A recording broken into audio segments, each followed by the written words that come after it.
যারা বাংলাদেশ থেকে নতুন সৌদি আরবে ফার্মেসির কাজে আসতে চাচ্ছেন তাদের জন্য আজকের আমার এই ভিডিওটা। কথাগুলো মন দিয়ে শুনবেন, ঠিক আছে? কাজে লাগবে। দেখেন, প্রথমত যারা বাংলাদেশে ফার্মাসিস্ট আছেন, সৌদি আরবে ফার্মেসির কাজে আসতে চান, আপনি কিন্তু সৌদি আরবে আসার পর কখনোই ফার্মাসিস্ট হতে পারবেন না। আপনি কিন্তু সাধারণ একজন লেবার হবেন বা ক্লিনার পোস্টে কাজ পাবেন, ঠিক আছে? তো আর দ্বিতীয় প্রশ্ন করেছিল যে সৌদি আরবে কি ডাইরেক্ট কোনো ফার্মেসির কাজ মানে ভিসা থাকে কি না।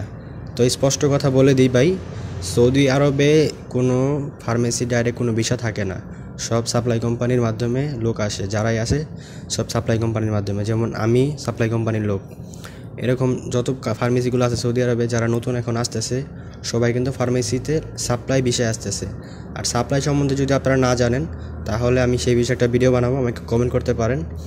আর সাপ্লাই কোম্পানিতে আসলে কিন্তু ভাই সৌদি আরবে তেমন একটা ফায়দা হবে না, আপনার মানে লাইফটা কিন্তু নষ্ট হয়ে যাবে। আমি ক্লিয়ারলি বলে দিলাম, স্যালারি খুব কম পাবেন, কোনো সুযোগ সুবিধা পাবেন না, আরও অনেক কিছু আছে ভাই, বুঝতে পারছেন?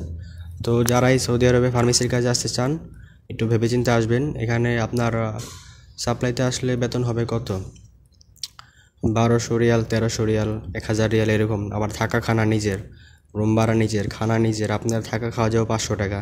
তো 1200 টাকা বেতন হলে 500 টাকা যদি থাকা খানা যায় তো আপনার কত টাকা থাকে? মাত্র থাকবে কত,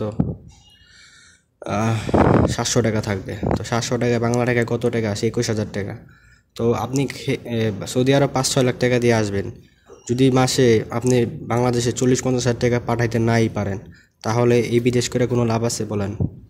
আপনি খায়ালে মাসে 20,000 টাকা দেশে পাঠাতে পারবেন, এর চেয়ে বেশি পাঠাতে পারবেন না। তো যারা 4-5 লাখ টাকা দিয়ে বিদেশে আসার চিন্তা করতেছেন ফার্মেসির ভিসায়, তো আমি তাদেরকে বলতে চাই যে আপনারা কখনো এই ভুলটা করেন না। যদি আসতেই হয় তাহলে ভালো কোনো একটা ডাইরেক্ট কোম্পানিতে আসেন। আর ডাইরেক্ট কোম্পানি সৌদি আরবে খুব কম, তারপর আসার আগে ভালো মতো যাচাই করে আসবেন, ভিসাটা চেক দিবেন। আপনার এজেন্সি বা দালাল যেই কোম্পানির নাম বলবে সেই কোম্পানির সাথে আপনার কাজের ওই ভিসার সাথে মিল আছে কিনা এগুলো যাচাই করবেন। বেতন কত দিনের কন্ট্রাক্ট, সমস্ত কথাবার্তা জিজ্ঞেস করে তারপরে সৌদি আরব আসবেন, ঠিক আছে? আরও যদি কারো কোনো কোশ্চেন থাকে করতে পারেন, আমি নেক্সট ভিডিওতে অ্যান্সার দিয়ে দেবো ইনশাল্লাহ। তো সকলে ভালো থাকেন, আসসালামু আলাইকুম, খোদা হাফেজ।